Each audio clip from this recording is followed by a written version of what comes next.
আগে থেকে ধীরে ধীরে শ্রমিকরা লড়াই করে নানা রকম সুযোগ সুবিধে মালিকদের পক্ষেই আইন ছিল, কিন্তু তবুও কিছুটা আইন লড়াই করার জন্য বাঁচার জন্য শ্রমিকদের পক্ষে ছিল।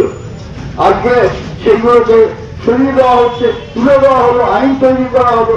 যখন এটা আলোচনা চলছিল বছর 5 ধরে যে সমকর লাগু হবে, সেই সময় হচ্ছে যে আমরা আমাদের যেটুকু শক্তি আছে আমাদের পার্টি সিআইটিউ সহ অন্যান্য বামপন্থী ট্রেড ইউনিয়ন গুলো, এমনকি অনেক ট্রেড ইউনিয়নকে আমরা বোঝাতে চাইছিলাম এর ফলে হচ্ছে যে রাষ্ট্রায়ত্ত শিল্প উঠে যাবে, সমস্ত কিছু বন্ধ হয়ে যাবে।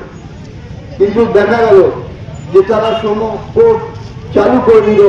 আপনারা জানেন যেটুকু আপনি দেখতে পাচ্ছেন পোস্টার গুলো, 8 ঘন্টার ডিউটি থাকবে, কোনো অ্যাপয়েন্টমেন্ট থাকবে না, আপনাকে মালিক যখন খুশি বের করে দিতে পারবে, কোনো কোর্টে যাওয়া যাবে না, কোনো লড়াই করা যাবে না, আন্দোলন করা যাবে না। আপনারা জানেন যে কি আমাদের রানীগঞ্জে অনেক ছোট ছোট শিল্প আছে, গ্যারেজ আছে, অয়েল মিল আছে, রাবার মিল আছে, যেখানে হচ্ছে ইঞ্জিনিয়ারিং কারখানা আছে, যেখানে 300 নিচে কাজ করে লোকরা।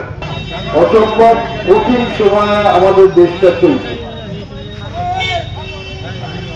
একদিকে বিজেপি সরকার দিল্লিতে যারা আছে নতুন কোন কলকারখানা করছে না, ব্যাপক হারে ছাঁটাই করছে বিভিন্ন শিল্প, এমনকি রাষ্ট্রীয় শিল্প। তারা যারা রিটায়ার করছে এইসব শিল্পে, বিশেষ করে কেন্দ্রীয় সরকারের যে শিল্পগুলো আছে সেখানে লাগু করে দিয়েছে কন্ট্রাক্টরি প্রথা। একই বেতন, একই কাজ, 2 রকম বেতন। একই কাজ করছে, কেউ 5,000, 10,000, 20,000 টাকা রোজ পাচ্ছেন, হাজিরি পাচ্ছেন প্রতিদিন, আর কেউ হচ্ছে 100 টাকা, 200 টাকা, 300 টাকা হাজিরি করছে, ব্যাপক হারে করছে।